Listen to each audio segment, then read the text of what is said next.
I see we're recording. I see we're live. You should be just about ready to go. Okay. And I'll look for the notification from YouTube so I can watch the chat. I don't see the YouTube one yet. It's off. Okay, got it. I can watch the chat and turning the volume down. Good evening. The time is now 6:30 p.m. I'm Chairman Mike Curry, and I'd like to call this Select Board Workshop to order on the second day of December 2020. Please rise and join me for the Pledge of Allegiance. I pledge allegiance to the flag of the United States of America, for which it stands, one nation, under God, indivisible, with liberty and justice for all. Excellent. Thank you, everyone. Okay, before we begin, I'd like to state for the record that not only are we being streamed live on both TCTV Cable Station 8, but also our YouTube web platform. This evening's recording will be available for later viewing on YouTube.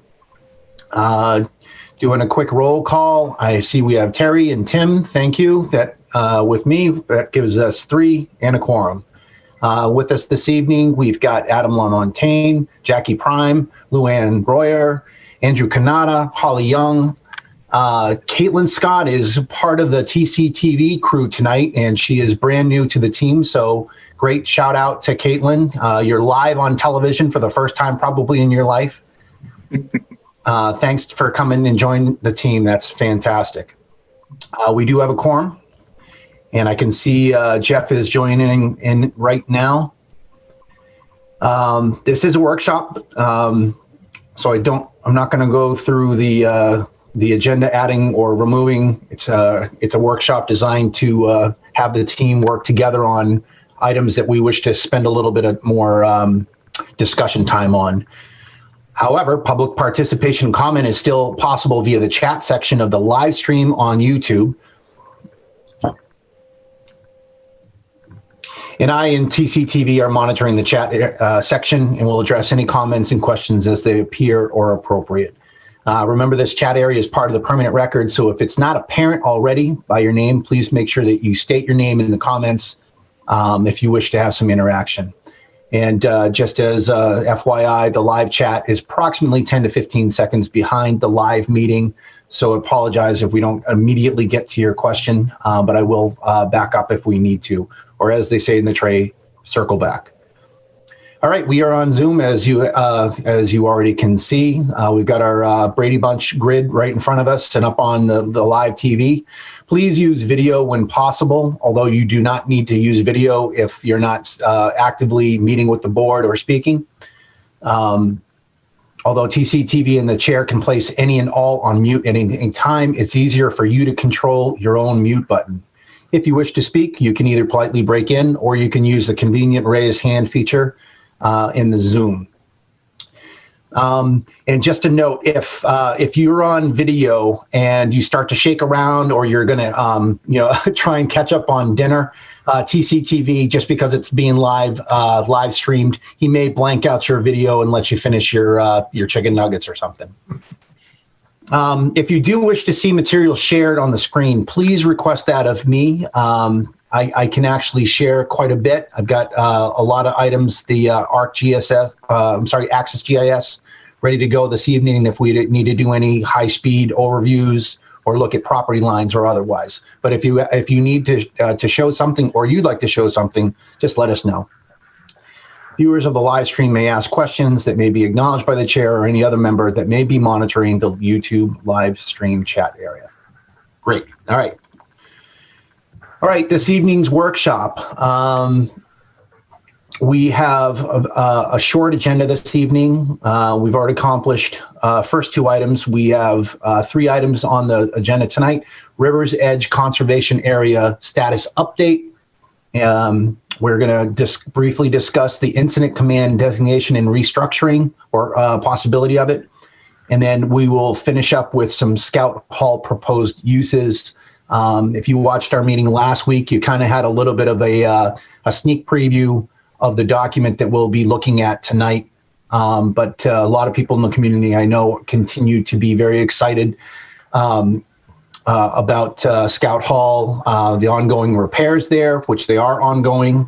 We did vote last week to proceed and not winterize, so that we'll talk about that tonight. And like most workshops, we're going to jump right in. Any quick announcements from anyone before we jump in? One quick shout out to the Lions Club and the Christmas tree sales. They were going strong over the weekend. I saw them out there again today. Let's support our Lions. They do a ton of good for us. Absolutely, Tim. And it looked like they still had plenty of trees. And we are just a quick COVID update. We have ticked way down. I think the current number, Adam, beat me up if I get it wrong, but I think we're at 13 and dropping. So to the community, continue to do great things. Wear a mask, wash hands, observe small gatherings. But thank you for helping us trend down when elsewhere in Worcester County it's not trending down. So if you work beyond Templeton, please be safe out there. All right, without further ado, let's jump right into our agenda. Third item, River's Edge Conservation Area Status Update. Adam, are you leading off with that? I will just start. I was fortunate to be working on this. You all voted for the formal name change for Elm to the River's Edge Conservation Area. I have since went to the CPC committee, and they approved having an architect go through and come up with a plan for $1,000. This is something I think I will have to go back to CPC. We ran into some issues on this from a plot plan or map plan from 1974. I don't want to get too deep into it because I have the two experts here. I have the architect, Andrew Kanata, and our deputy assessor, Luann Royer. I will, if we could pull up the map, Mr. Chairman, just so I could have the architect explain the plan. He's done a fabulous job putting it together. We're fortunate to have somebody with this skill doing this. That's the first draft the architect came up with. And Andrew, could you see it up on your screen? Yes, I can. Did you want to talk a little bit about this and Sure. Just kind of walk the board through this? I know that I've been speaking with them and they want to keep track of this project. So thank you. Well, first of all, I'm an architect, not a landscape architect, but I certainly, have enough interaction with the landscape on buildings I do. And Adam came to me, he showed me through photographs that Holly had sent me and an aerial plan done by CAI Technologies. It appeared to be a fairly rectangular site plan with an aerial photograph with some dimensions on it, a scale. The site appeared to be flat, so I felt safe. And off I went with the program of some park benches, some picnic benches that it be accessible and give nice views of the river.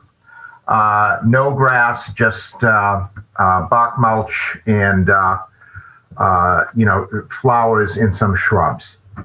I was told there was a 20-foot easement through the property at the end by the Baldwinville garage. And so I went to work that way. Then I got a little concerned about the scale of things. And I got a plan that was prepared in 1975 by the Army Corps of Engineers Division of New England regarding, it's entitled Birch Hill Dam Excess Land. It's in there somewhere. And that showed something very, on the left-hand side, and on the right is the aerial photograph. That showed something extremely different than what I was looking at. The river at that point tucked in off to the west quite a bit to create a funnel-shaped piece of land, which doesn't exist here. I then, through the magic, I do this, I draw by hand, but the Xerox machine that can enlarge and shrink at will comes in very handy. So I took the main northern boundary and I aligned that. I blew up the plan on the left to the same as it is on the right, and something's very different.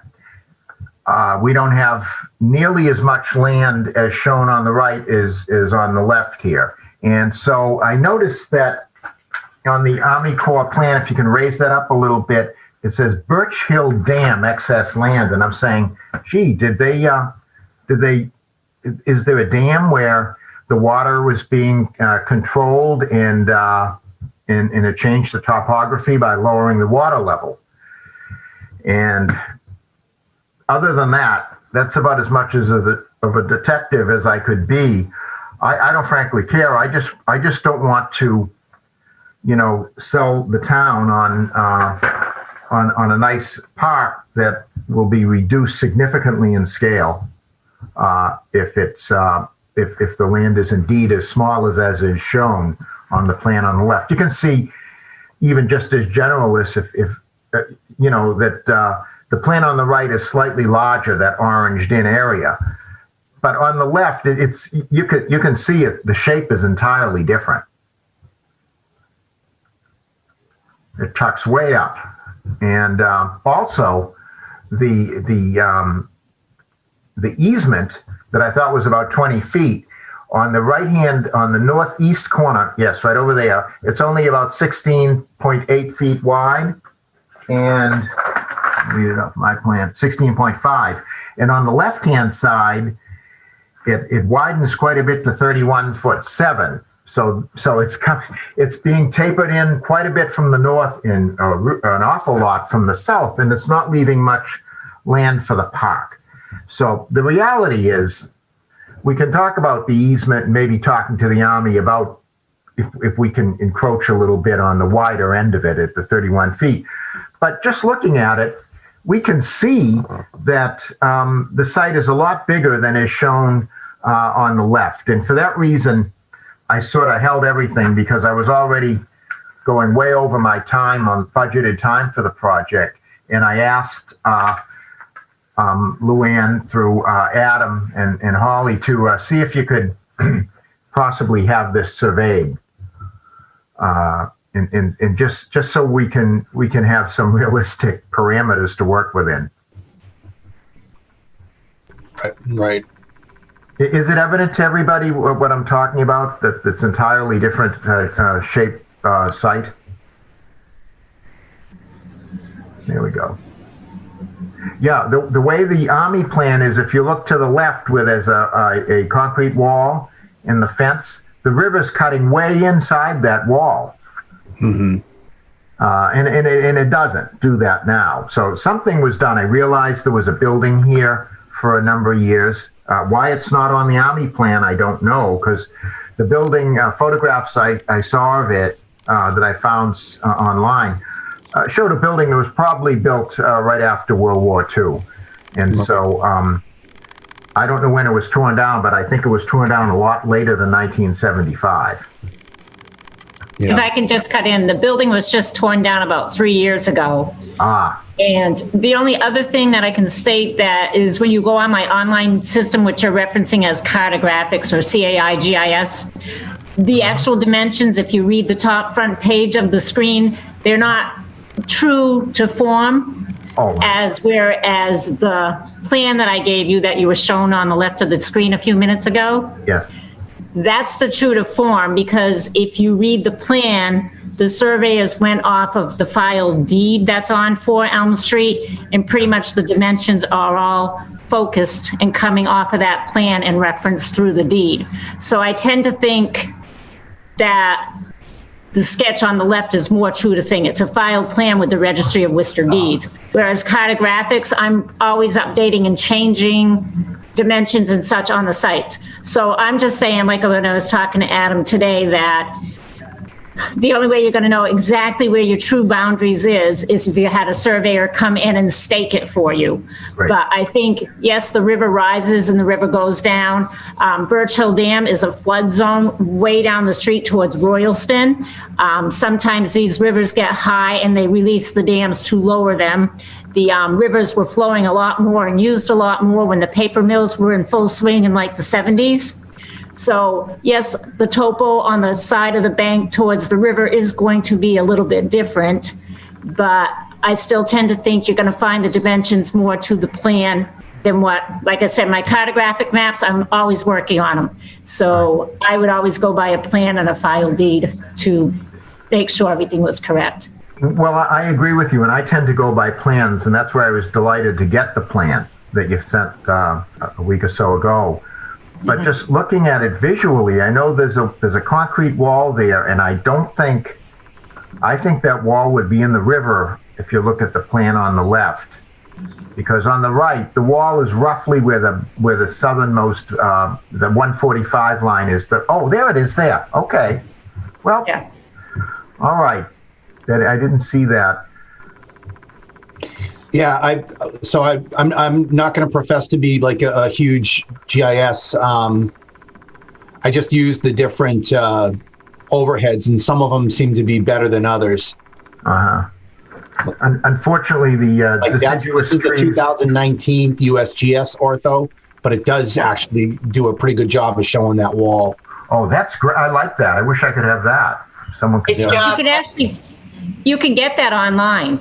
Okay. Just give me a call and I can walk you through it if you Yep. need to, but that's There's all the part of website. cartographics. Yeah, there's that wall. Yeah. Good. And so we're not going beyond south of that wall. Nope. Okay, but there's still no curve in there like there is on that plan.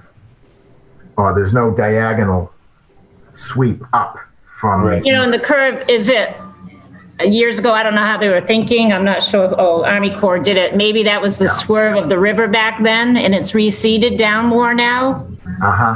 You know, I don't know how it was 40 years ago. So there's always going to be a little bit of discrepancy when it's following the river lines, but. I like this too. Oh, this is great. Yeah, I will call you, Luann. Yeah, and I'll walk you right through it. Please do. No problem. Good. So if I could jump in here Mr. Chairman, members of the board, I mean, we had two very experienced folks working on this, and at least we found issues with the easement. It wasn't a 20-foot as we thought when we went through the map. So at least we'll be able to really be able to stake, by getting the stakes in there, at least take care of the front of it, which will make Andrew's job a little bit easier. And Luann has been working great, providing us with more information on this. We wanted to give an update to the board on where we're at and how can we get a plan signed off by the architect and make sure that we do it without encroaching on any properties. I think that map right there that the chairman just brought up kind of shows, if you see the easement on the left there of the parcel, you can see the easement which we believe was a 20-foot right of way. It actually cuts into the property itself. So at least we're getting this taken care of. I think Luann and Andrew have been great. They brought up some concerns, but I think having this dialogue, we're not just going to go right off and start the project until we make sure we get all these other outstanding issues addressed prior. And I plan on going back to the CPC for funding to cover a surveyor. Excellent. Well, I'd also like to say, this isn't like building a building. We don't have any tight constraints here. Just as long as I know where the full perimeter of the site is. The only thing that inches count with is the topography. Anything to do with accessibility, aka a wheelchair, we're putting that off on the left-hand side where it seems the flattest. Any slope over 5/8 of an inch per foot turns into a handicap ramp, and you don't want that. That's very expensive. So I'm going to put on the plan that we'll bank up to the walkway. Oh, there's a little sketch there where I marked on and showed in yellow the route. I don't know if you can find it. It's that type of, yeah, this one here. We started off having most of it paved. Now the only hard paving we're envisioning is the yellow, which would be either concrete or a bituminous. And that's where the accessible route would be. And we can't have too great a slope on that. So we can bank up to meet that slope. And then the rest of it can be gravel. But I've been before the accessibility board a couple of times in my time as an architect. And they're very reasonable when you go to them. And they just say, no, the individual with I try to be PC, but the person with the handicapped issues, they need to just experience part of a certain area. They don't have to be able to ambulate throughout the entire site. So they'll be able to sit at a bench, and below the bench is a little red square. That's where the wheelchair could be, while they sit with their friends or family. And then they go over to this table, and they can have the chair facing into the table, and then the rest of it is for people who are more ambulatory. Oh yeah, that's good. Right there, you can see it. Yeah. Yeah, I love the way it's going. I mean, a survey seems like it's pretty appropriate if you're, you've got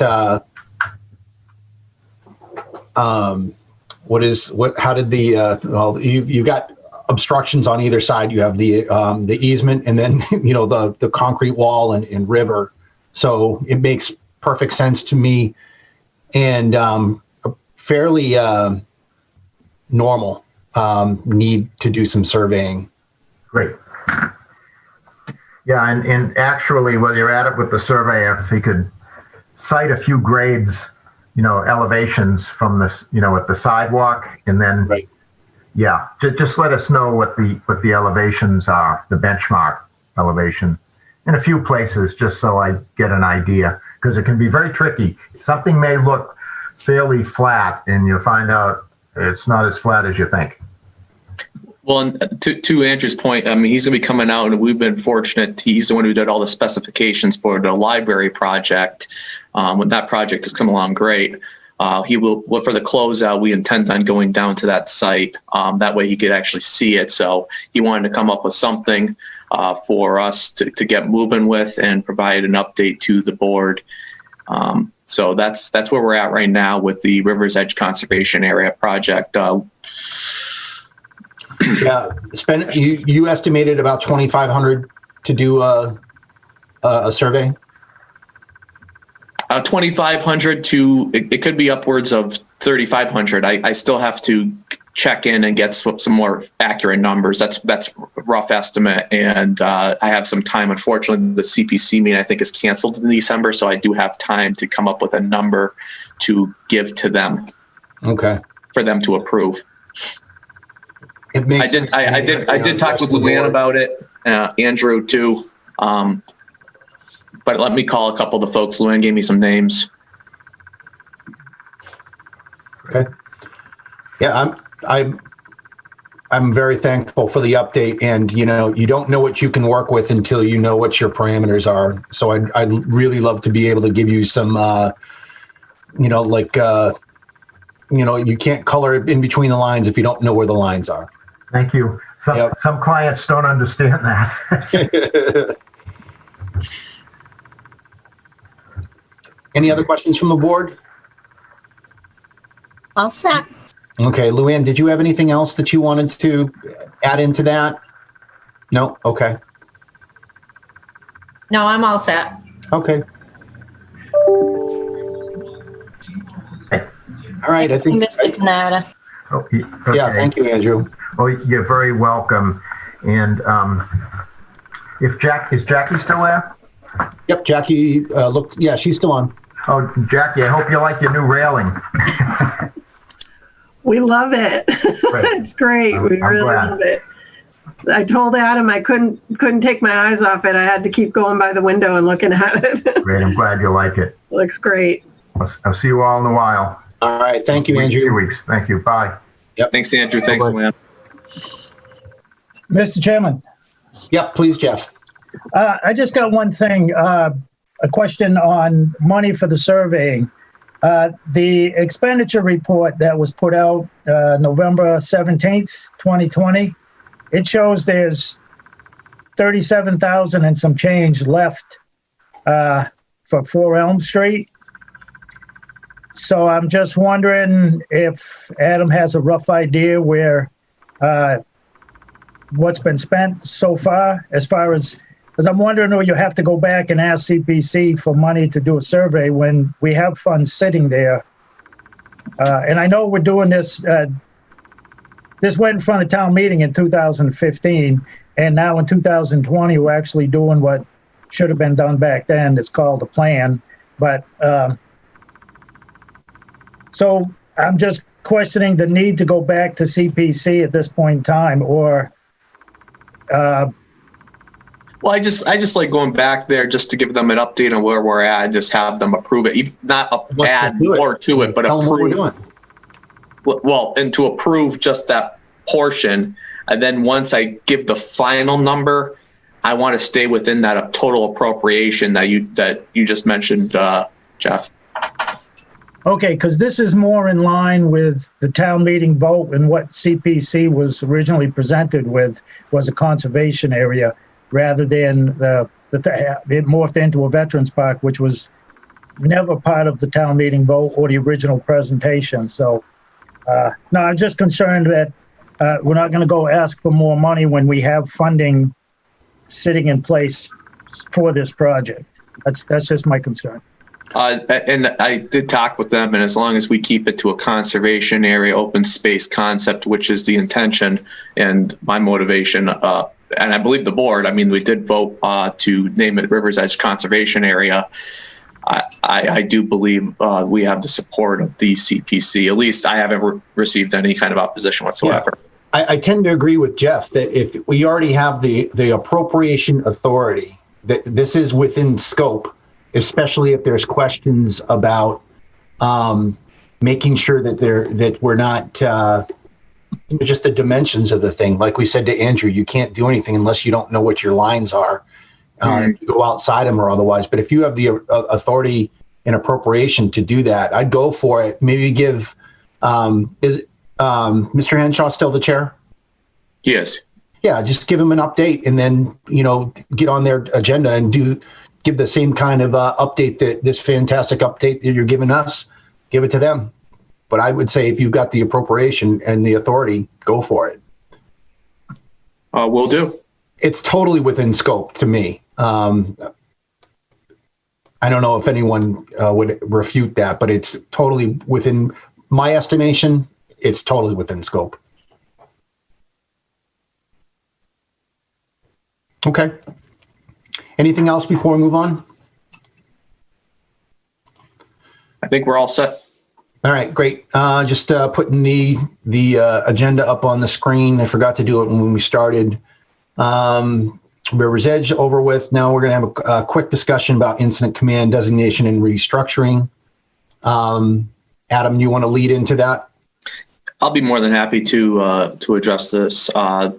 Recently, this came up at the beginning of this. Mr. Terenzini designated himself as the incident commander. I have since taken that role from being the deputy incident commander to when the board appointed me as a town administrator. I enjoyed it. I worked well with the ICS team. But right now we're really looking at a plan, a solid plan. And my area of expertise is in, I have a master's of public administration. Running the day-to-day operations here at the town of Templeton, just starting out, I felt it would be appropriate. And I did speak with the chairman of the board. And I believe there's a document that actually says that chairman has authority of appointment when it comes to the ICS, at least talking to the emergency management director. I know the chairman does have a master's in regards to emergency management. I believe he would have the right skill set, and I'm not saying I just don't have the time commitment, but I also don't have that master's in emergency management to come up with a comprehensive plan moving forward. And I believe that some of the board members wanted to see a plan. They wanted to see something moving forward that we could stick with a solid, where there's no issues on who's the ICS team and who's responsible for whatever happens moving forward. With that, I will give my time to the chairman. We did have a conversation, and that's where I'm at. All right. Thanks, Adam. So in the back of your mind, you should be thinking, where does the authority come for this? We made a declaration of emergency. We've been operating under ICS since that time, very heavily at first, and then tapered off and really let the public health expert, Lori Witta, take lead with reports and otherwise. So to recap what Adam was saying, there was a difference of opinion between, or a clarification of an opinion between Carter and Rich. Rich's perspective, Rich Curtis, our emergency management director, and that has been in that role for quite a while. His understanding from when he took it was that even in a mature disaster plan, the chief elected official would become the incident commander. That was what Rich was always used to. Rich would take on that role as the incident commander for small emergency snowstorms, something that might require a quick declaration of emergency to release funds to take care of a storm or otherwise.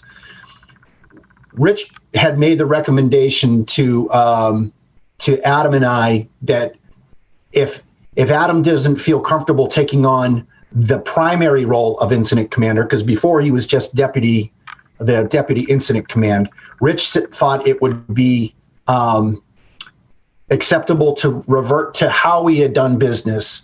So at least until they had a good plan, a good written plan, signed off by the select board, and that's where I'm coming back full circle to that authority.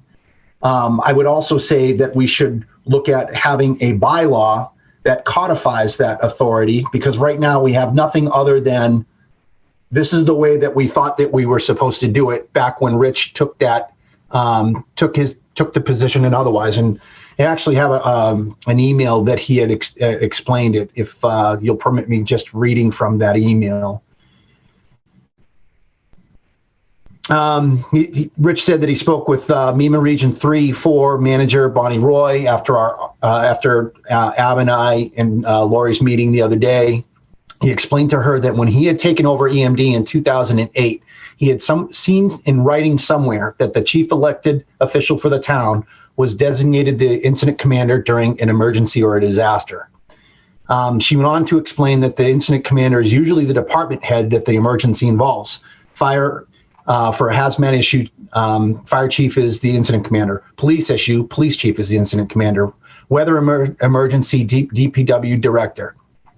Pandemic, as we are in right now, the Board of Health chair or our public health official is the incident commander, and so on and so forth. If the emergency grew in size, then the incident commander would get handed off to the incident command structure as the incident command structure would get larger. And then he went into a little bit more of the details, but that kind of gives you the background of how Rich has been helping Templeton manage disasters up until this point. We have not had as large a call out as we have had. That's why he needed a different structure, and Carter provided that form to say, I'm already the full-time guy in town. The department heads report to me, so let me be incident commander.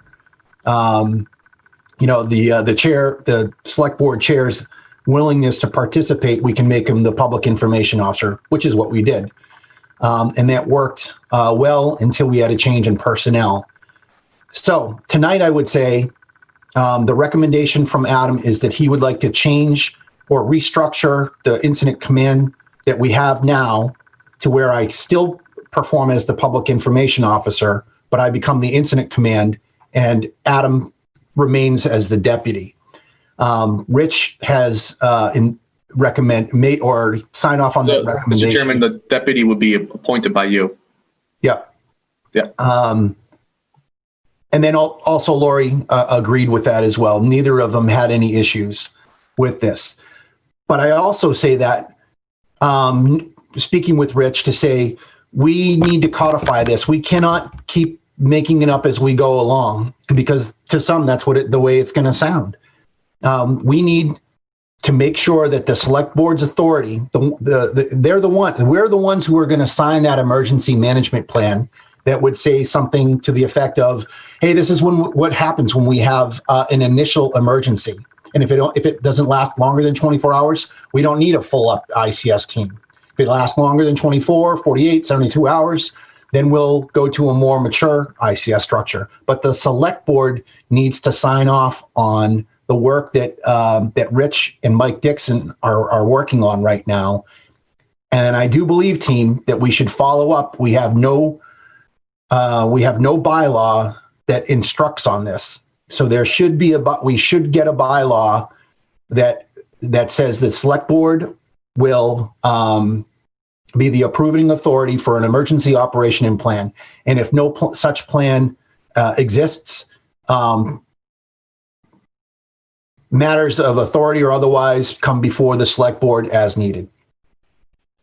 What do you have to say to that, team? Or at the very least, they'll have a plan approved by the select board. That is correct. Terry, you got your hand up. Sure, I just got tea in my face. So to recap, if it wasn't the town administrator, Adam or Carter, it should be the department head. So it wouldn't be Board of Health. It wouldn't be Lori Wita. It would if it was as Rich described, if it was a initial, like a car crash or something, a mass casualty. Yeah. It's going to be based on a functional area of expertise. Correct. But if the disaster grows and you need a larger ICS team, that's where Rich said, then you would wind up delegating. So delegating from another incident command. Does that make sense? It does. And we're fortunate to have that as your expertise. But down the line, if we codify something and the person in charge, say you're not the chairman anymore, or something happens, heaven forbid, and the person in charge isn't trained in that, they would delegate it. They would have to delegate it to someone who is. Yep. That's the beauty of the incident commander, is that they can structure their team based on the expertise that they have available to them. And then you would not burden a department head for running the overall effort if it was a prolonged emergency. And to Mike's point, and we're very fortunate where we have people that have a lot of experience in this. Let's say Mike wasn't the chair. Tim's going to school for this right now. Yeah, and I was going to say Tim could be designated as by the select board to be but in this case, we're fortunate where we have a chairperson that has the experience, and we have actually Tim as well. And I know Jeff has a lot of military experience. So I think this is a good opportunity for the board to come up with a plan moving forward. And we have the skill set within our own board and the chair to come up with this. And I know Mike's open to hearing any input from others. So if Tim has some suggestions. I want a plan. When Rich and Mike say that they're going to come back with a plan, their estimate is summertime. It's already on our goal. We made that, speaking of codifying goals, we put that into ours to say this year we want to see an emergency operation plan. So, the heat is the pressure is a little bit on Rich and his team, but we've gone too long without a base plan. I don't need to see something that has all the annexes that talk about snowstorms, wildfires, floods, electrical storms. I don't need to see the annexes right now. What I need to see is the policy for how we act as a town when we have an emergency situation. So, I mean, we can act temporarily right now to restructure, but ultimately, we need to push through these lessons learned and say by the end of the summer, we ought to have a good direction on how we are going to look policy-wise, and if we need a bylaw to support that, then by that time, it's not going to be ready for annual town meeting, but fall town meeting, we might have something ready to go to say, this is how we're going to organize ourselves from a policy perspective and a operational perspective. And it should be easy enough to put into place. It shouldn't be a complicated, thing. It should be structured so that it's an easy setup. I agree. And I'd like to see an with any plan, I'd like to see what the implementation plan or the training would be to do that. So if we come back with the policy that says, hey, this is how we're going to act, what is the delegation of authority? What is the board comfortable with it? Is it going to be the chair, then the emergency management director, then the town administrator, then the chief of police, then the fire chief, and then the highway superintendent? I'd like to have a conversation about that. So when it's delivered to us, we're allowed to, kick the tires and then come back in a workshop or even for an action item to come back and say, yeah, that's a plan that we can live with, that supports the uniqueness of this town. And believe it or not, I don't know how the rest of the board feels, but, training with Rich and Mike, myself, practicing it before emergencies happen, just go running through like a fire drill, running through what we implement, and each board successively, you know what I'm trying to say? Each board that comes on reviews the plan and tries to practice it for themselves so that if an emergency comes, they're prepared.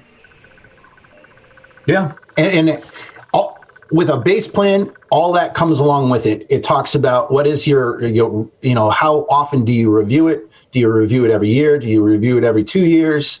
What's your plan to test it? All these kind of things. That's why the base order is so important. And I think it's going to solve a lot of the frustration that this board had back in March when we were saying, okay, we declared an emergency. Now what? Who gets to play what role on TV? And our community noticed. Our community noticed that. And I think to both of your points, it gives the select board authority. When the plan goes in front of the board, they could decide areas of improvement or areas that they want to see addressed. It gives us something, a document that clearly illustrates who and what and when they're in charge. It's something that needs to get done. I think setting the record straight is always a good thing. And that way, if anything ever were to occur, we have a clear set of plans and an outline on how to proceed. Yeah, I just want the community to feel that we've got their back and that safety is first and foremost on our mind. Not having it in an inspectable way right now is no admission of we don't have a plan and we don't know how to operate. That is the furthest from the truth. Rich and his team have done such an amazing job. Their bunker, they don't call it the bunker, but it's their MEMA bunker. It's a very professional operation. We just need to be able to codify all this stuff so there's not any confusion from the body that has the authority is the select board, and we really haven't done a good job of defining that. So when we get that base plan, we will then have solved that problem. So do we put it on an agenda going forward? What do we accomplish tonight, and what do we need? What's our action plan? I'd like to hold Rich and Mike, I'd like to hold Rich and Mike to their feet to the fire to say, if you say summertime, then I'd like to see the plan by summertime.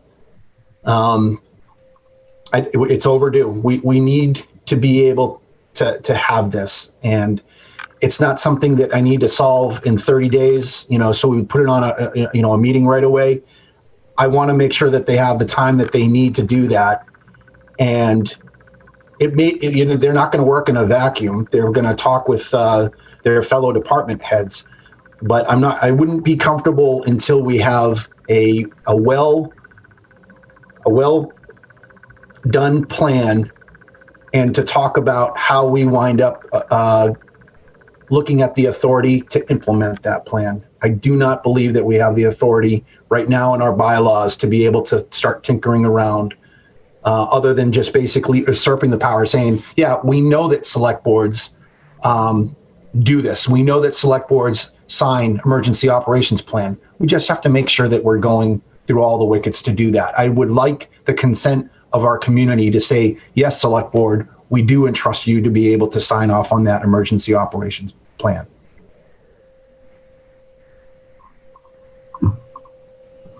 Chair. Jeff, Tim beat you to it. Yeah, go ahead, Tim. I'll yield to Jeff. He's good.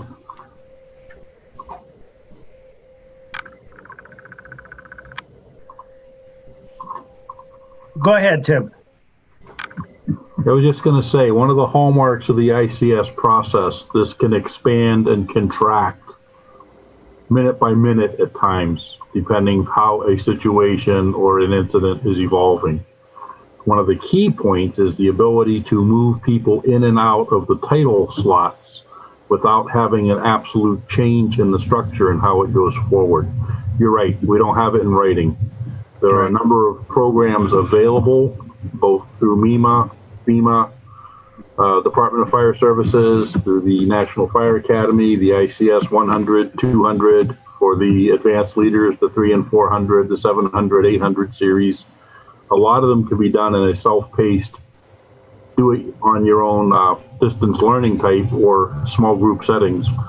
And you would be amazed how many people have a lot of this training under their belt already. Mm-hmm. I know when we got our IDs, Rich was sitting there making sure he was collecting the ICS. I don't know if 200 exists anymore, but he was at least getting everybody's 100 certificate from the town. So I think there's a high percentage of town employees that already have that base level 100 class, and that's to talk about everybody. That's DPW, that's people in town hall, treasurer's office, that kind of thing. Rich really wanted to be able to have people cross-trained in that. So again, he has a great team and has been doing a great job.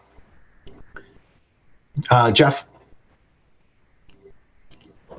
Yeah, just a few things. That early plan or whatever it is that Rich said was in place when he took over, you just have to remember that at that time, Templeton had a board of selectmen and basically a high-paid administrative assistant. They did not have a full-time person with authority delegated by the board of selectmen. So it was that patchwork of mass general laws that gives selectmen in all towns the authority to do the things that they do. And then you look at Templeton's bylaws that the selectmen are responsible for the general management of the town, the financial issues, the legal issues. You combine that with the fact that there are 4 things that towns can deficit spend, that is, spend money either more than you appropriated or you didn't appropriate any money for it. And like snow and ice emergencies, public health thing is something you can, if you don't have any money appropriated for it, you can spend it and you take care of it later. You're allowed by law to do that. So that's, I think, what Rich was talking about. And there was the CEO of the town with just the board of selectmen is the chairman of the board. And that changes from year to year and from board to board, which is another thing that I think we should keep in focus. Just because some of us may have real world experience in working in ICS or have a degree or trained in it doesn't mean we're going to be here forever. So a plan should be in a binder where a person can pick it up and say, boom, snow and ice, we got a hurricane, we got public health, and this is what you do, A, B, C, D, E, on and on. We never really, back in March, the board never voted on we met with the Board of Health and we declared an emergency, a health emergency, but we never voted to implement, unless I am like way out in left field, we never voted to implement an incident command system. We never did not designate by vote an incident commander, public info, nothing like that. It's just we were kind of freewheeling because there is no cognizant, good, hard, solid plan in place. And Rich and Mike Dixon or anyone else, we don't really have to start from page one. I mean, there are towns out there that have these plans. You can go to FEMA. Rich Curtis, he could talk to MEMA. I know they have plans. When Storm Sandy went through, I took part in that, working with FEMA, the National Guard, the Air Force. There was Boston EMS out there, Boston Emergency Management. They had trucks, power generation, internet, all kinds of stuff. And we worked with the town fathers of Buckland. And then later on, FEMA, they went up to Vermont. But, you're not going to have that, somebody with experience necessarily on the Board of Selectmen. So I think we should be a little wary of saying, well, the chairman has this degree and has done this. Well, we'll put it on the chair. The chair is certainly the CEO, and in the sense that if you have to sign a paper authorizing spending of town money, well, yeah, that would be the board chair. But if you have a health emergency, you would want the health agent and the Board of Health in on that.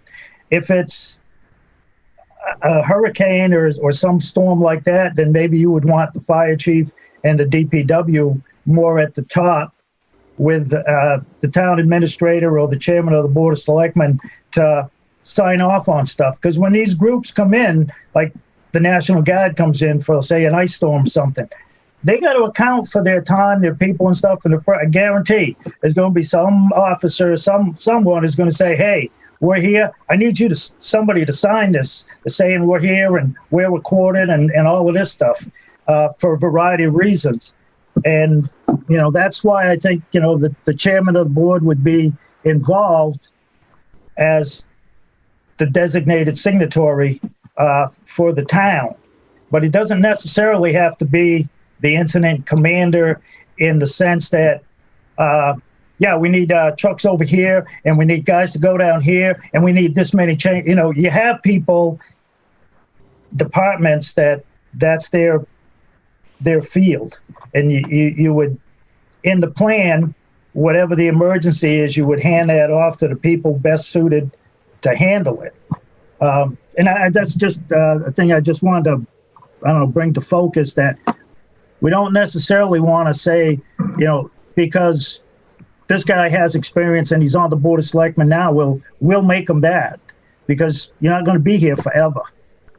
So as long as we have a plan in a book or, electronically, wherever, that just states all of this, just you open it up and page one says, oh, you got this. And then this guy does this one, this one, this one. Sort of like a flow chart that's in the budget book that has the organizational chart of the town, just similar things. I just don't want to think that, give people the idea because you have a chairman or a certain member of the board that has experience, you can't count on them because they're not going to be here forever. Not everybody runs again. Not everybody wins again. And we don't live forever. It's just the point that but the town really does need a good plan, because now on the flip side of it, if you read into some of this incident stuff in the way FEMA works, if you don't have the plan and you're not following it,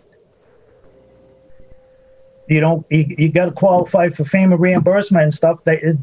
It's in the rules. Whether they actually enforce it or not is another thing, but it's in there as a technicality. If you don't practice this and don't have it on paper, it's like grants or other stuff. You don't get the money.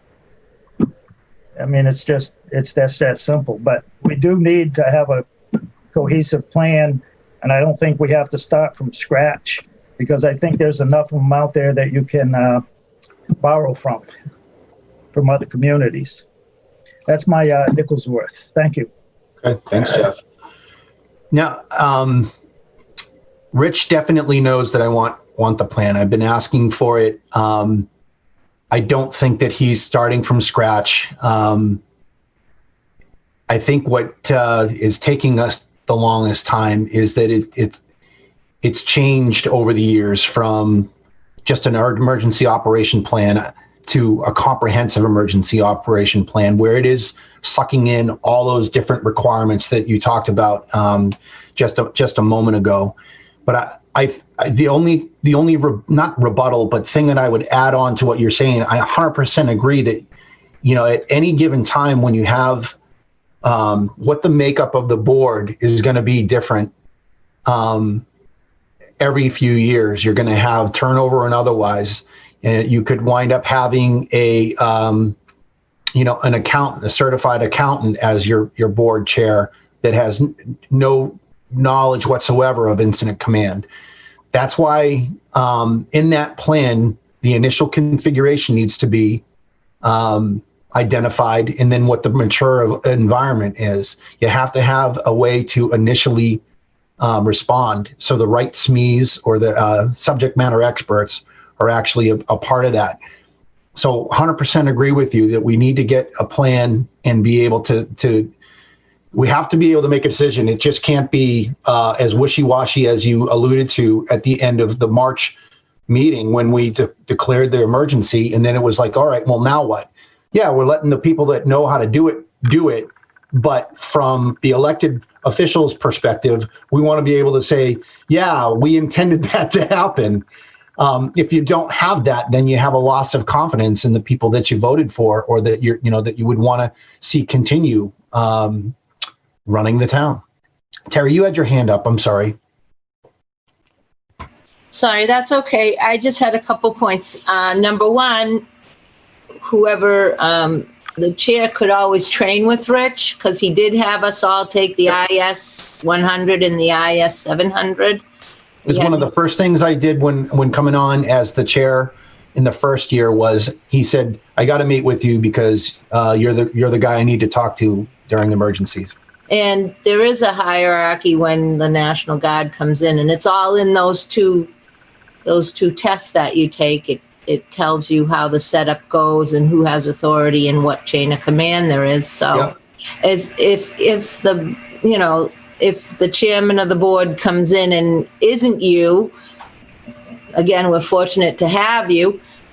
They can train with Rich and get their bearings, and train with MEMA and FEMA. The tests are right online. They're easy to take, and that could be. Would that have to be something we would write in just as a note, like a note to the chairman?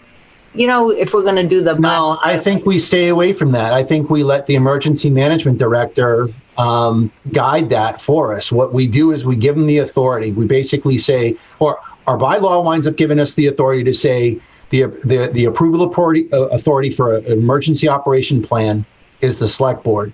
So that once a good plan comes to us, we sign off on it. We've got our obviously I've seen many plans. You see the signature page, it's got all our signatures on it, and then you have an active plan. Yeah. Within that plan, we have to trust that the training and all that stuff. I don't want to get into trying to manage that. That's why we've got people like Rich and Mike in the CERT team. This picture that you see up on the screen right now, that should look very familiar to you. Yeah. That's the incident command that we had that we're trying to shift from right now, because that top guy right there he's moved on, and Adam has said, I need to move out of the way, at least from the team's discussion from Lori, Rich, and myself. But you do, like Jeff and Jeff and Tim were alluding to, you do have the people with skills and knowledge in those right positions. And lastly, I wanted to mention that he is always looking for people that want to train. CERT was started when 9/11 happened, because of the scope of that disaster. And so a group of people got together and formed the Citizens Emergency Response Team. So he has all the tools. I know COVID is in place right now, but he has all the tools. He's used a lot of grants to get all the training equipment that you need. And there's an active throughout Massachusetts and New England groups that do practice. So if people are in town, or kids, young kids, we've got some really awesome Boy Scouts that are, have graduated from Scouts. They started when they were in Scouts and then graduated from Scouts, and they stayed on into the emergency management team. It's an excellent opportunity for young people who want to learn CPR, first aid, first responder tools, and they're willing, they're always looking. So if anybody that's watching or has kids or is interested themselves, please consider it going forward. That's all I have to say. And I just wanted to also add, the board designated the chairman, Mike, to sign off on all the CARES paperwork already. So that's important as we move forward. With me, everything with my administrative responsibilities, I want to be able to dedicate 100% to this right now. And then obviously with everything and the potential for a higher surge here, I do think we want to have somebody that can focus time on that, where I could then just do the day-to-day operations here and obviously provide support, whatever I can. Adam, if I could rebut that just for a second, I think you give the incident commander, as we have it right now, a little bit too much credit. It's not a lot going on. It's not like Carter was, closing the door and only doing the IC stuff. The lion's share of the work, let's make no mistake, is Lori Witta and Rich Curtis and Kelly. Kelly has done so much with the financial part of it.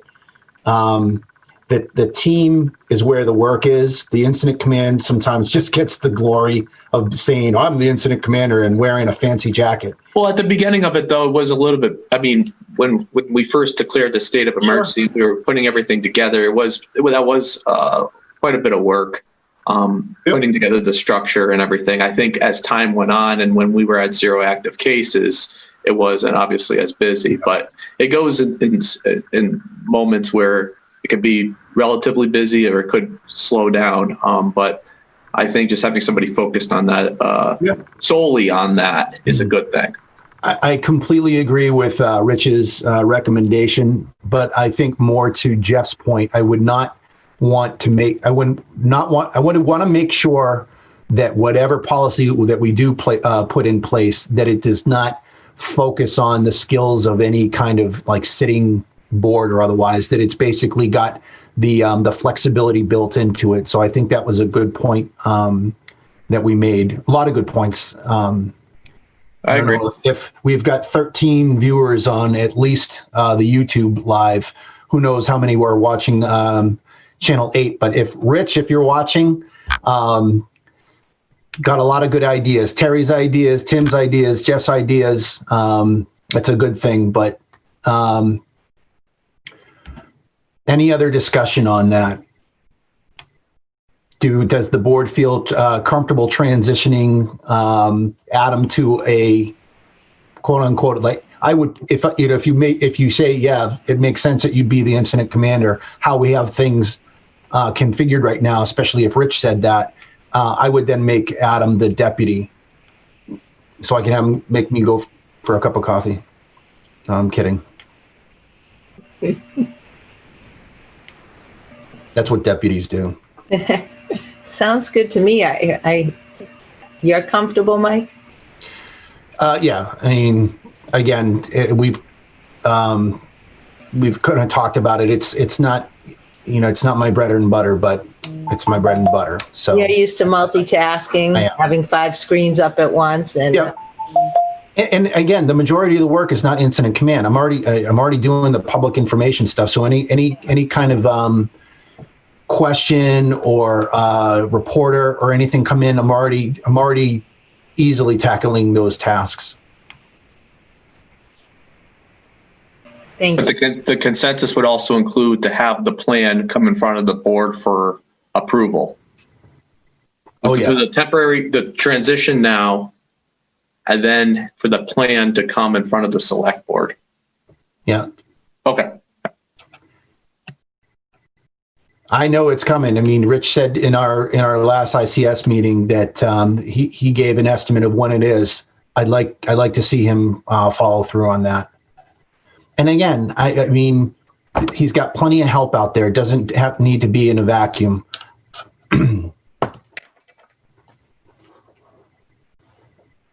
Tim, Jeff, you're good proceeding? Okay. Yep. All right. Okay, thanks for great discussion on that. Let's move to our last agenda item tonight. Let's talk a little bit about Scout Hall. I've got pictures. I'm going to put up the document right now to share.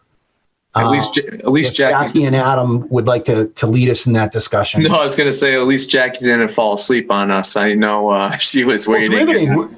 This is riveting stuff. I'm just kidding around. But Jackie, thank you for staying on. You do a lot of work for the town. I think you were instrumental as well with the whole COVID, and she worked crazy hours.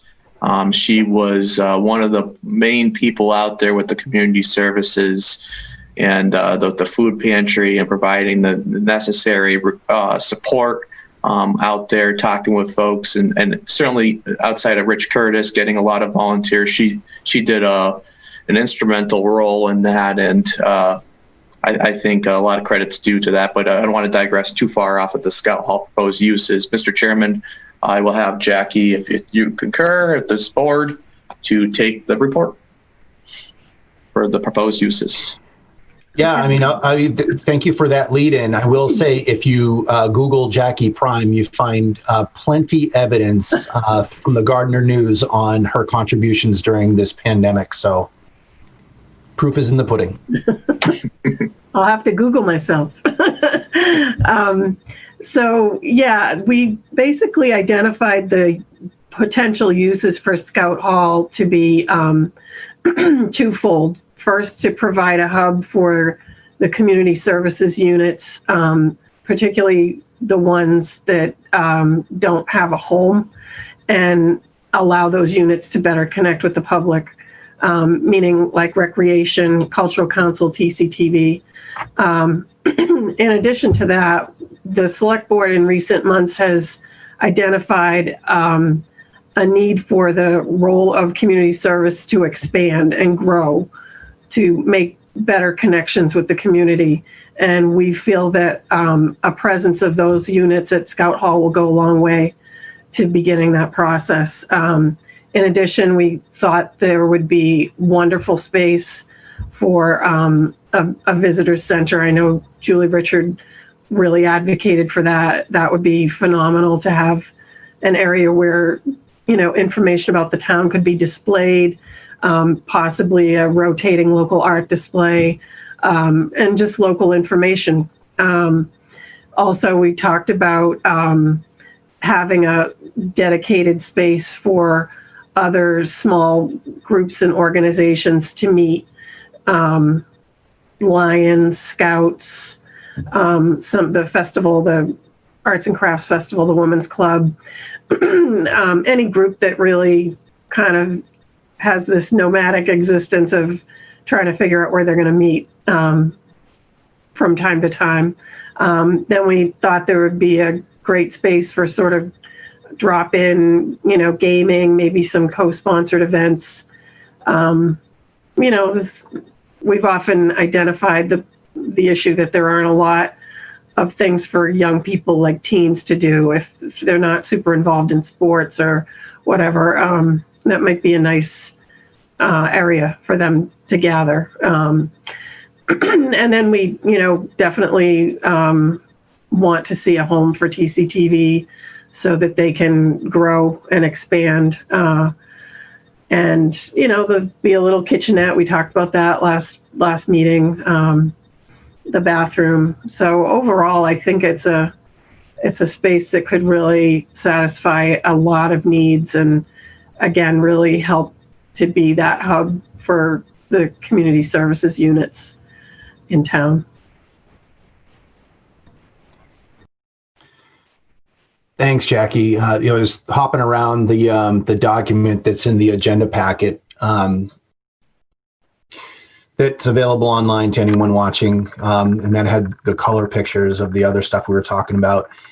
I like it, and I think what occurred to me, so when we talked months ago about moving forward, we really, this board, well beyond some of us, had wrestled with Scout Hall for a bunch of different reasons, and we really tried to move forward in the best way forward.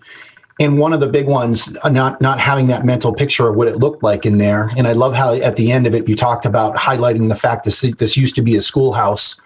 Is it's a big open space, and adding TCTV, to me, I didn't know how that was going to look. But I would say after seeing, I think there was another pencil sketch, but even that item here, the changes to the original floor plan, it doesn't change that much. You're actually preserving the building the best way possible to do the things that you've listed here, and also allow TCTV to breathe a little bit. And I think that's what Steve was looking for. He needed some flexibility. Steve's got equipment all over the place. He's got it down off of Elm Street. He's got it in Town Hall. I don't know. There might even be more spots that I'm not 100% aware of. So he's got a footprint across this, but for what he is looking for and what you're describing, I'm all right with that. I can see him using space in there and not having it be obtrusive or intrusive to the overall use that you've got here, which, again, I love the fact that it's stressing it's a community building. From the kind of information that's in there to the, if Julie was on tonight, I think that she'd really like the fact that we're preserving that when we start talking scheduling, that the Scouts are like one of the first people on there. Let's see. I want to make sure I'm getting her name right. I'm blanking. It'll take me a second. Sheila Taylor is one of the. She just volunteered to be on the school agreement, the relook of the school agreement. I can forget what the acronym wasn't, but she's also my daughter's Girl Scout den leader, and they've had a hard time. They go to faith-based organizations, they go to wherever they can get space to do it, but it's tough if you have so many different dens, Scout groups, and otherwise. This gives some flexibility to those. What did you call them a moment ago? The wandering souls? Nomadic, the nomadic existence groups. Provided that we're legally putting people in. And when I did talk to Sheila about that, I was trying to help her out. She didn't know what the state of the place was. I didn't. Now having pictures of it, I know it's not ready to be occupied.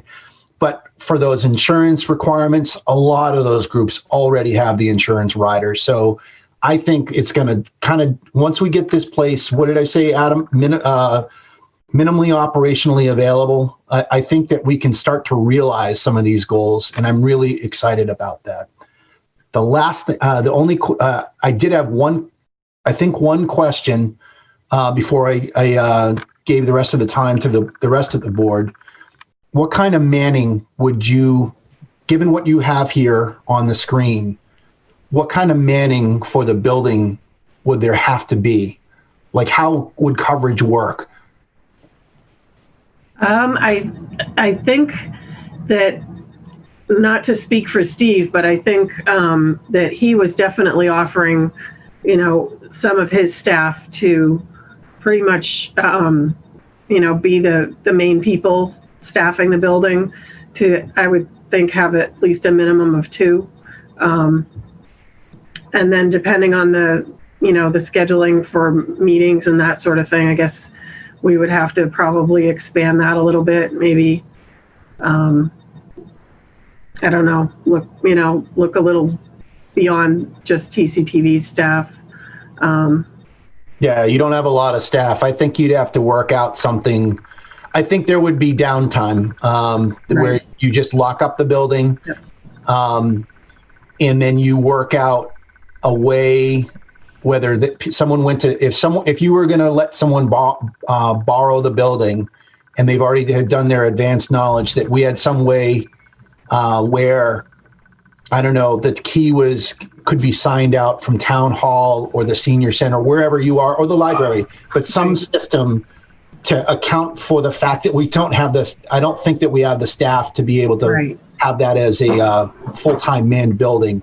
It'll be taken care of, and otherwise, and always, we'll work out how to take care of it, maintenance, cleaning, and things like that. But I think that aspect we'll need to take a look at. Yeah. Thanks, Jackie. That's the only question I had.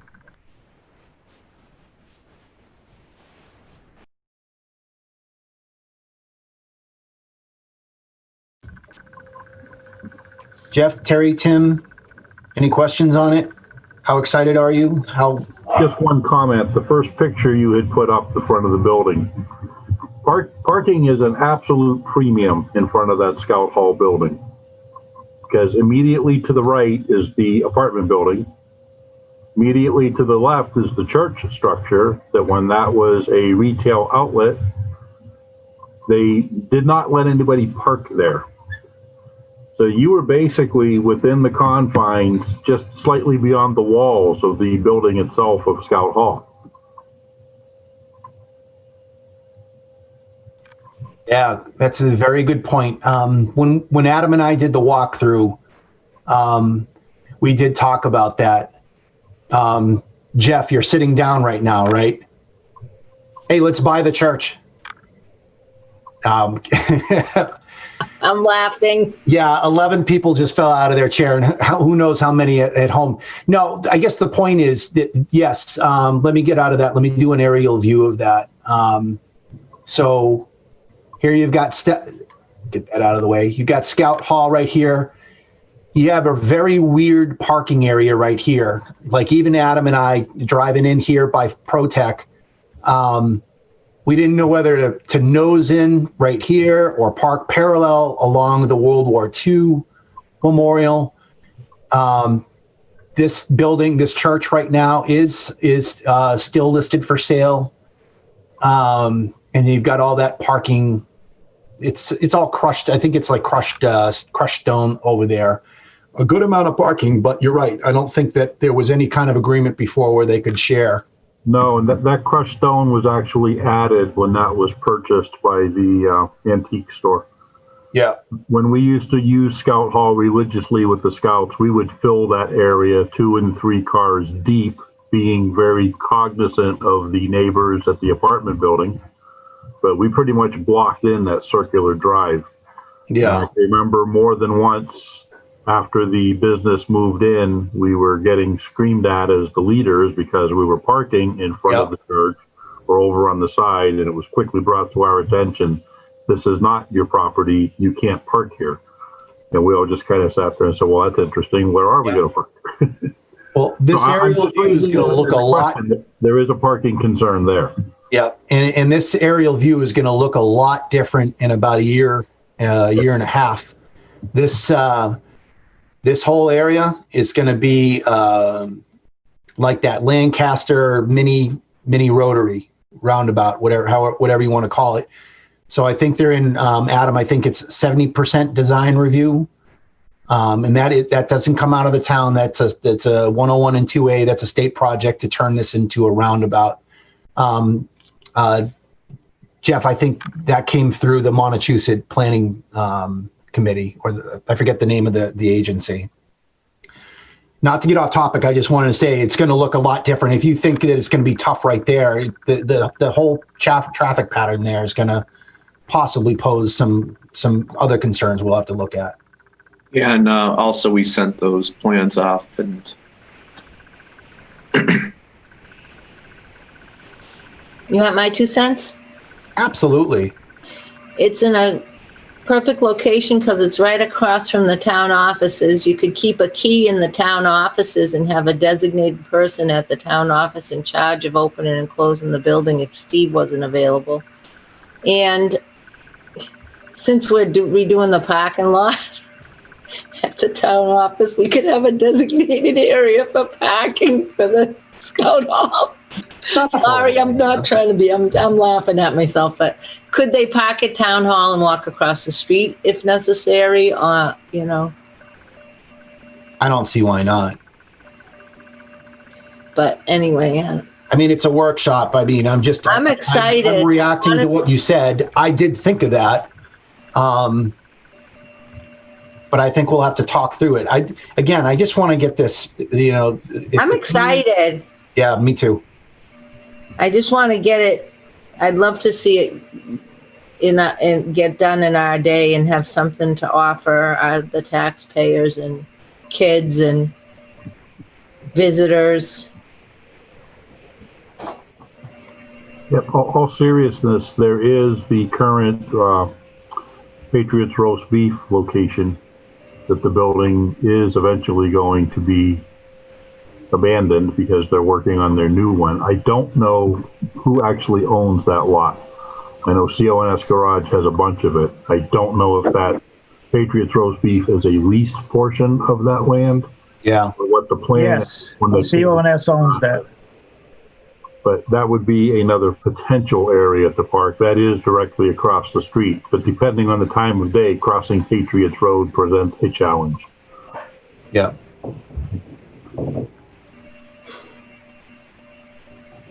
Mr. Chairman. Yeah, please, Jeff. Yes, the Patriots roast beef, that's CONS property.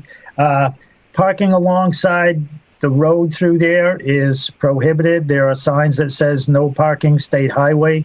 That was kind of an issue sometimes when the church was still active.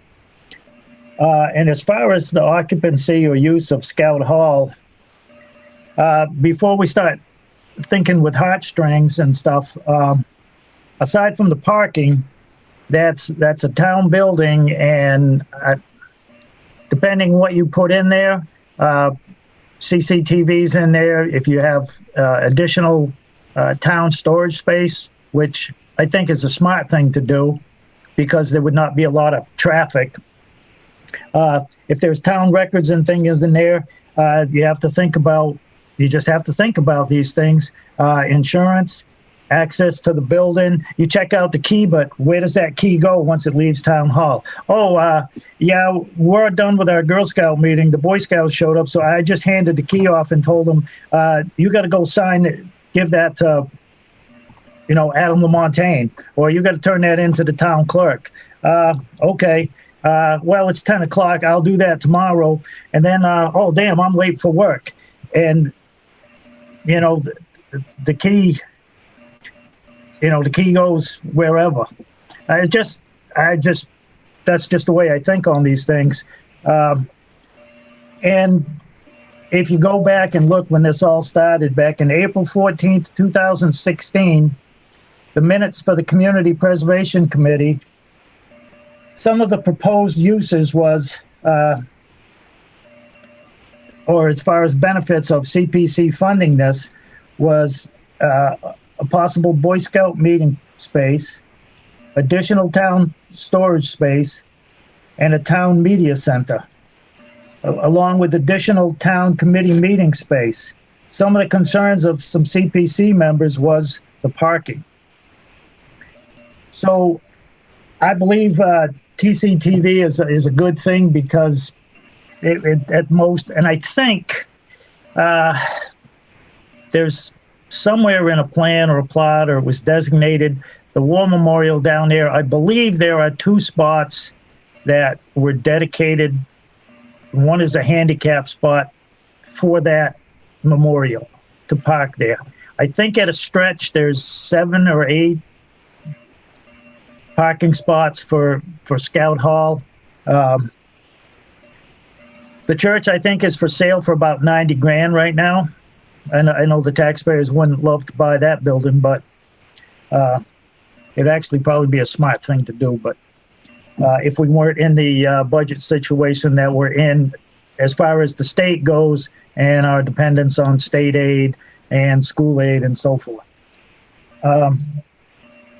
So I think it's a good thing for, and it would work really well for TCTV. As you look in the minutes of other meetings back in 16 and the early days of 17, fiscal 17, which could have been summer of 16, but TCTV has been in the mix. A few members, according to the minutes of CPC, would only vote if TCTV was going to go in there. Additional town storage space, if you go down the basement of Town Hall. I know it's getting straightened out, but there's just, you got 50 pounds of stuff in a 20-pound bag. I mean, as far as organizational goes, we could use the extra space.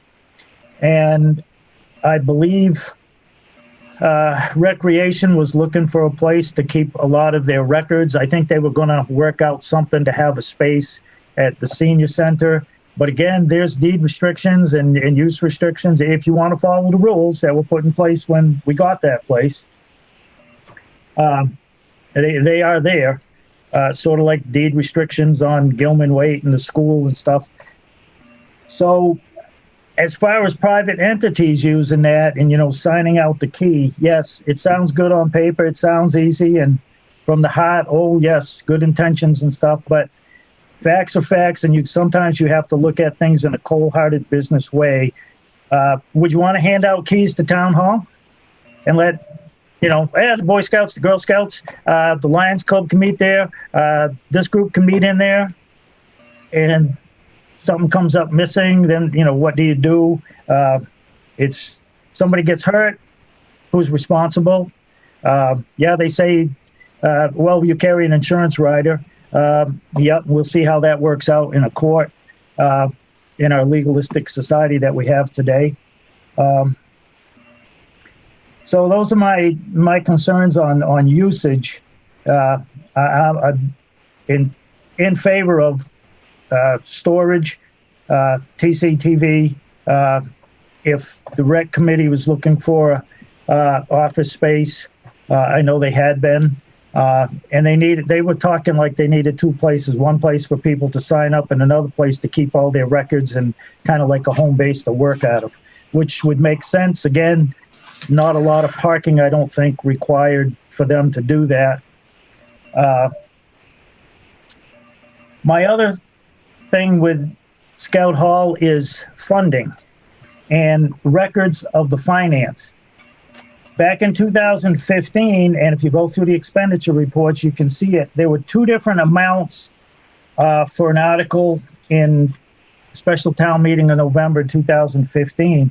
One was for $26,000 and one was for $24,000. And you can see these if you go back to the expenditure reports of the end of 16 and the first quarter of 2017. My contention with this is now, if you look at the end of the year for fiscal 17, you will see 2 different accounts, 53220014 and 52400014. It has a $26,000 amount and a $24,000 amount as allocated. Then I look forward and I see in first quarter of 2018 an allocation of $16,000. Again, this is CPC money. It is taxpayer money. It's a surcharge on your property, your real estate, after the first $100,000. And there doesn't seem to be a contiguous accounting of that money. I don't mind spending the time. I don't think I should have to, and I certainly don't think the residents should have to. You got to go back. I thought there was, $50,000 appropriated for that, but it shows now there's only allocated $16,000. The latest report dated November 17th, out of the original 26 and 24,000, the 24,000 is gone, and it shows allocated 11,000. How is that so? Why is there not continuity in the financial records of this project? There's the additional 50,000 that was voted at special town meeting in 2019. That's still there, showing it hasn't been spent. But 2016, it shows allocated 11,000. When I go back to the town meeting, I see two amounts appropriated. 24th, why it was two amounts, I don't know. But there was two amounts, two separate account numbers in the monthly expenditure report. How or why is the allocation or the appropriation changed from year to year? If you get $24,000 by town meeting vote and you spend $20,000, then it should reflect allocated $24,000, spent $24,000 ending.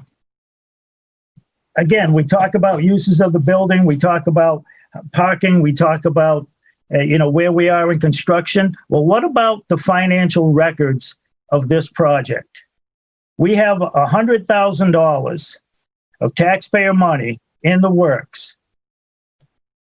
And if you go and look at just the quarterly reports, because that's what's online, unless you look at the first quarter of 17 and the third quarter of 17 on the town website, you come up with a page not found 404 error. I think it got lost in the shuffle from templeton1.org to templetonmass.gov. It didn't, I don't think it made the transfer or whatever.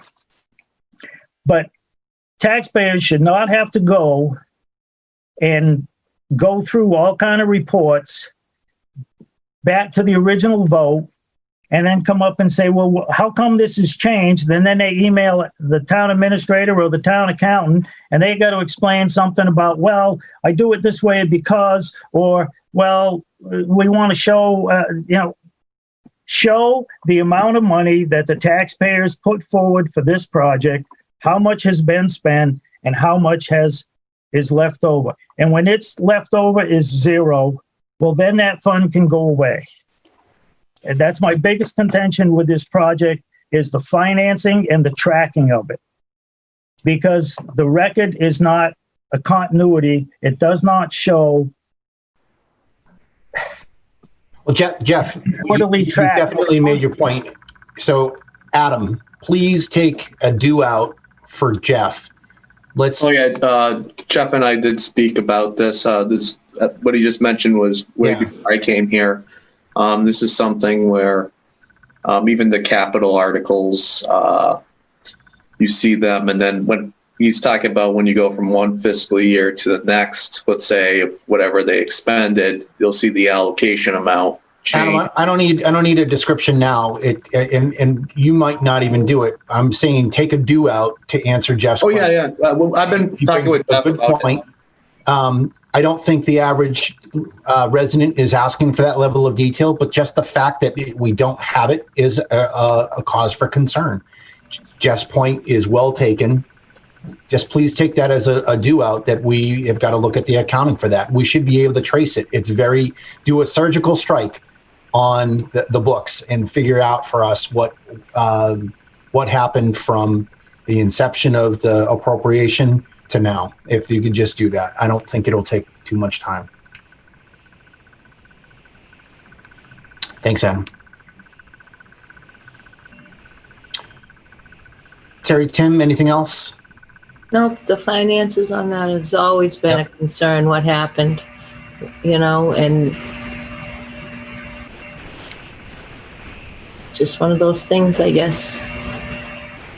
It has to get that question has to get answered at some point. It is. It's simple, and from my management my management style is Jeff raised a point. We have the capacity to find out that information, or find out if there's a lack of information, 404 errors or otherwise, and be able to get back to us. That's the way that we're supposed to act. We bring up stuff. It's an easy thing to do. So I just ask Adam to take that. We don't need to perseverate about it. We're either going to get the information or we're going to wind up having a tougher conversation if we can't. Because it's money. It's an appropriation. If the residents vote for something, they expect, and there's trust. There's supposed to be trust for being able to manage the money. Jeff has made this point in several meetings now, which I think is good. If we appropriate the money, then go spend it on what the townspeople said to do.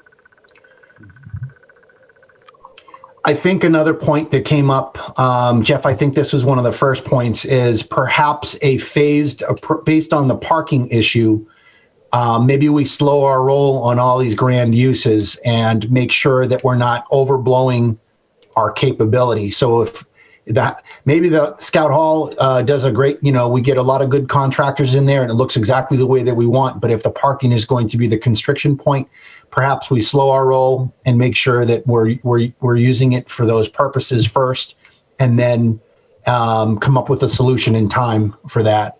Whether it's as easy as, you can park at Town Hall and walk down the street, or we wind up taking a look at a more comprehensive approach to it. But I think that was also another good point. Okay, folks, I had no other questions on Scout Hall for this evening, and we had nothing else on the agenda. So, any go backs to the things that we've talked about tonight?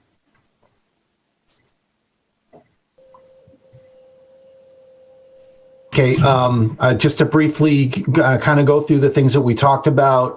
River's Edge, Adam got his consensus, so he can go. We talked. You have the authority to do it, but if you want to meet with Mr. Henshaw, talk with him real quick on that and plan for that. But so that's going to get a survey, incident command. I'll take the incident command position until we wind up having a codified plan in a way forward. I'm excited about that. It's a long time coming. I'm anxious to get through it, just as the rest of you are. But we are going to come out on the other side of this pandemic in a much better situation for the next time that we have any kind of major or minor issue. And then Scout Hall, thank you very much, Jackie, for hanging with us this evening. Excellent presentation. I hope you're taking good notes, because we brought up a lot of good things to be able to go over and consider for the future. And that's another exciting one. That this board voted last week to continue with the repairs. So a lot of things moving on. You got your railway, what was it? The rail today? Railings, the porch railings. Yeah. Yep. So that's pretty exciting. Things are definitely moving. All right, folks. Our next meeting is next week, December 9th, for a business meeting. I hear we're going to have a special guest for that. Former board member will be joining us, so we can give him something that we forgot to give him on his way out. Mr. Kaplos will be joining us briefly in the evening. Other than that, folks, have a great evening. I'll entertain a motion to adjourn. Mr. Chair, real quick. Yeah, please, Tim. We have the all boards meeting next. Oh, the 7th. I'm sorry. Yep, you're right.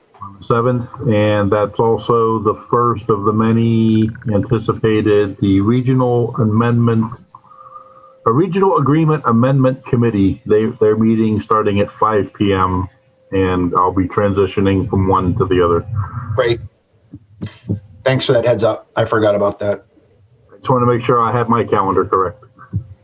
And Jackie, I didn't mean to be the Debbie Downer on the parking. It is a sticking point over there. And I understand. all the years I was doing scouting and working as a leader there, it was always a challenge for us. No worries.